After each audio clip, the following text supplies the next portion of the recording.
Hi, this is Shira Rubinoff. I'm here with Insights in Tech. I'm here with General Gregory Touhill. General, can you please introduce yourself to our audience? Please tell them who you are and what you do. Hi, I'm Greg Touhill. I'm the president of AppGate Federal Group. Terrific. Well, thank you so much for joining us. And we'd love to get some insight from you, certainly when the whole economy and the world and just the cybersecurity world is turned upside down on its head. Dealing with the coronavirus, how it's impacting us in a cybersecurity space, cyber warfare, just dealing with all sorts of things that we haven't really been used to dealing with. And I'd love to get some insight from you, just in general, about how you feel the cybersecurity world is dealing with the coronavirus. Well, thanks for having me. We certainly do live in interesting times right now. And right now, cyber professionals are facing some significant challenges. And a lot of them are centered on the massive amount of telework that's going on. We are seeing that the legacy IT systems that help facilitate telework are really showing their age. Yeah.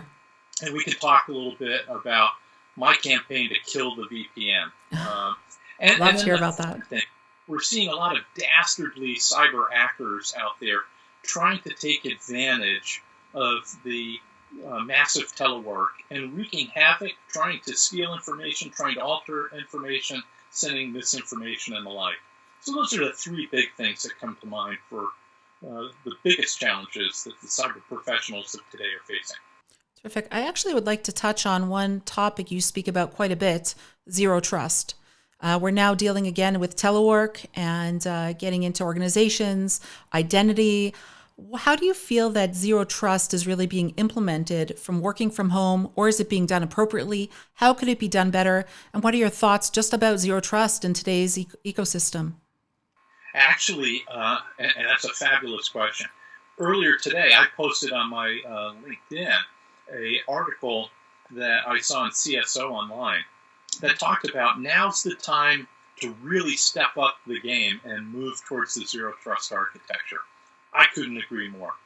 I've been a proponent of the zero trust security strategy for years, and during my time in federal service was trying to pivot that large behemoth called the federal government towards zero trust. Uh, a lot of folks think that zero trust is something that's hard and difficult to do.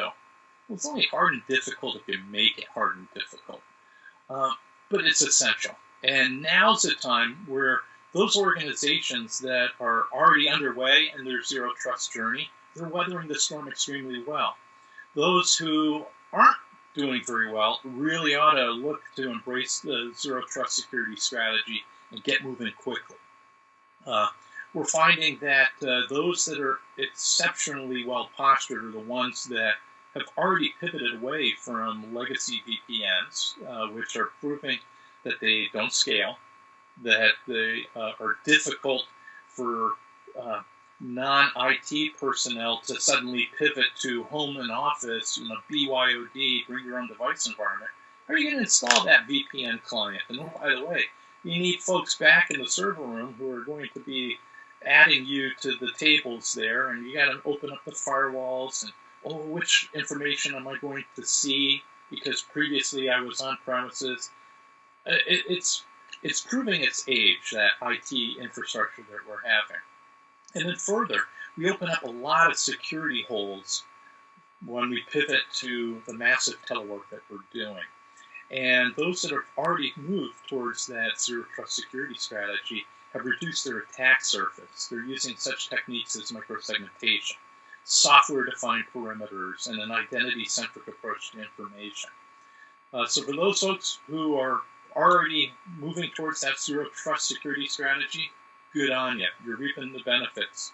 For those who haven't, get moving and get moving now. Well, very important points. One thing I'll ask you, working from home now, people access is very, very important. And everybody has different things pulling at them while they're working from home, whether it being family, whether it being people they have to care for. Just the environment is not a normal environment that we're living in today. So you'll have organizations that need to continue moving the way they need to be moving. But let's say somebody who needs to have access is busy with something that they can't get away from, and they'll have to grant access to somebody else. And they have zero trust implemented. So there's a lot of talk around that. How do we give that access? How are we able to pivot quickly? How are we able to set up the proper cyber hygiene around zero trust to make it actually workable for our environment? Well, there's a couple of things that I think are really important for our audience members to remember. First of all, at the center of zero trust and any cybersecurity model is understanding your information, having positive control over your information. And one of the things that when I was in federal service, we didn't have positive control or understand all of our information. And that's one of the reasons why when we did the Cyber National Action Plan for the United States government, at the top of the list was conducting a high value asset assessment and having every department and agency survey all of their information and prioritize and characterize it. What information do we have? What value is intrinsic with that information? Who should access it? Who should write and read, and all the different properties for that information. So first things first is get control of your information. Secondly is make sure that you have proper understanding, like role-based access controls and such, where you have an identity-centric approach to that information. You should know who can create it, who can edit it, who can view it, and the like. But for those people who can see or edit that information, they should be the only ones. Nobody else should be able to see that information or even know that it exists. And that's where the third thing is adopting new 21st century technologies like software-defined perimeter technology is critically important, particularly when you are doing remote teleworking and you've got your information everywhere. Because today's environment isn't that traditional inside the fence, inside the castle moat walls. Your information's everywhere. Those who are using Salesforce, who are using Office 365, who are using different video teleconferencing services like WebEx, Zoom, you name it, you're all using stuff in the cloud, and not just in the same cloud. You've got a hybrid cloud environment. And oh, by the way, doesn't matter if you're in the government workforce or if you're in the private sector workforce. You've got information not only in those hybrid clouds, but you still have to reach back to your on-premises, their co-located data, because a lot of folks do hosting in commercial data centers, and it doesn't matter if it's government or private sector. So you need to have a scalable and very elastic and extensible software-defined perimeter type of technology that can better protect your information regardless of where it is. And it needs to factor in the ability to set conditions and entitlements to gain access to that information. Very important stuff there. And pivoting a little bit to let's talk about cyber warfare a little bit. Where do you think we're holding when it comes to cybersecurity with nation states, with bad actors, with people trying to penetrate our organizations and our countries, certainly at a time where we're all feeling very vulnerable and maybe everybody isn't up to their normal 100% of being on top of things. Certainly I see the larger companies and even some of the smaller and medium businesses that are really trying to up their game, especially in today's environment. But what do you say about what is going on around us today? Well, there's several things. And the first point is I'm finding that organizations that are very successful, regardless of whether they've been operating in garrison at the home office for all these years, or when they're deployed in telework situations, they make sure that they let the workforce understand the threats around them. And now with the pivot to massive telework, the threat environment changes because folks are operating off of mobile devices. There's more bring your own device. Those organizations that are doing a great job, and my company is, I think, doing a great job at AppGate, have sat down and given the cyber threat briefings to the employees and said, hey, look, the threats are changing when you go to the telework environment. And here's what the threat environment looks like. So making sure that the individuals in your organization understand that the threats and their risk exposure has changed is the first thing.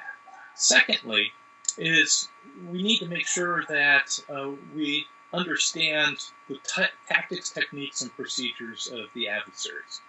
And the adversaries could be nation-state actors, they can be criminal groups, they could just be individual lone eagle bad actors, or they could be just the misinformed or poorly trained individual who does a self-inflicted wound on your organization. Sure. So understanding all of those actors that are out there is critically important.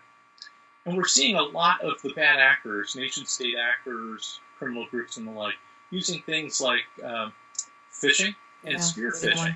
Yes. And they're not only coming to your organizational accounts, many of them are coming to your home accounts because they figure, this organization spent $1 gazillion setting up this exquisite cyber defense network around the information. But now that the folks are all deployed at home, I now have a new information superhighway being cut into that moat.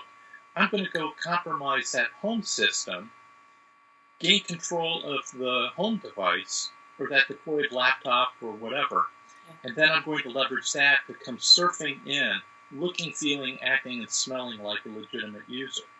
So spear phishing and regular old phishing seems to be the most prevalent one. And the number one phishing message that our intelligence analysts at AppGate and Immunity, as well as other sources that I trust, they're finding that people will click that link when it says, click here to find out more about COVID-19. Click here to find out about government restrictions. Click here how to find toilet paper. So we're seeing phishing. We're seeing spear phishing as well, where people are targeting executives as well as system administrators, high-value targets within organizations.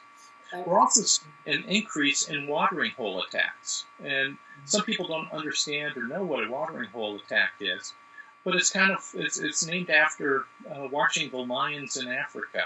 They would not go running around the prairie, the savanna, looking for game as much as they would loiter around watering holes, figuring that their prey will come to the watering hole and then they'll just pounce on them.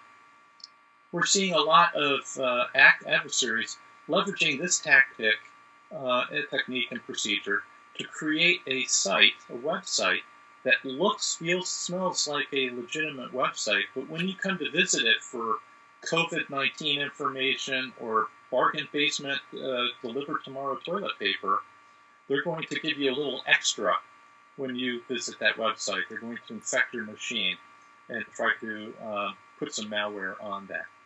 And then finally, we're seeing some ransomware attacks increase as well, where folks will come in through various means that could include phishing, they could include watering holes, where they infect your machine and then they'll say, to unlock your machine, gain access to your information, pay a ransom. So those are the top three that we see out there. But the most pernicious that I think all our viewers should be aware of is the rampant misinformation that is being spread through social media platforms and other websites that pop up all of a sudden. And they're sharing information that has fragments of truth that rope you in, but then they shape bad opinions or impressions about the current situation. And that can be very dangerous to public health and public safety.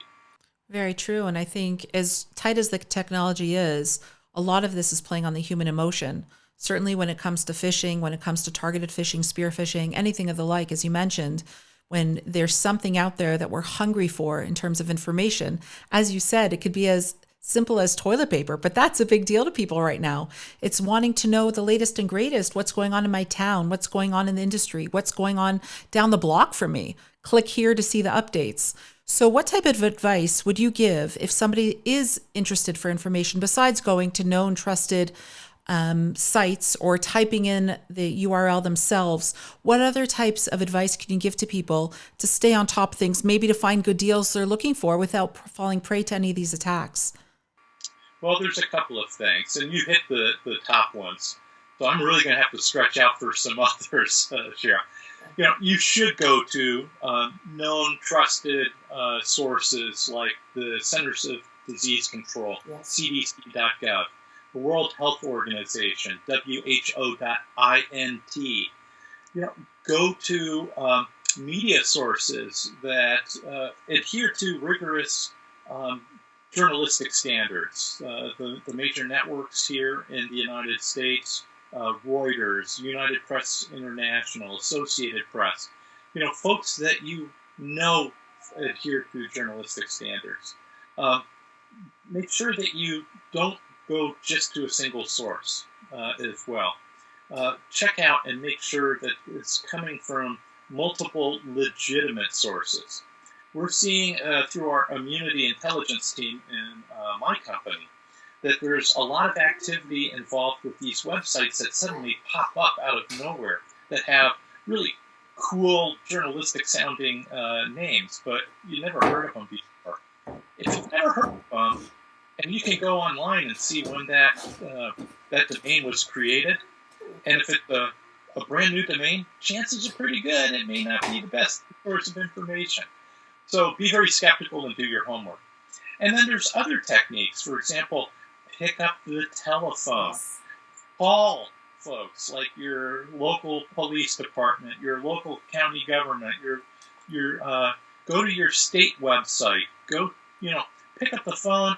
Go to government websites, because having been in the government, both .mil and .gov for decades, we pledge our lives in sacred honor to serve. We want to make sure that we're serving up the best information. And for example, when I was heading the NCIC, the National Cybersecurity and Communications Integration Center, I had the United States CERT and the Industrial Control System CERT that worked with me.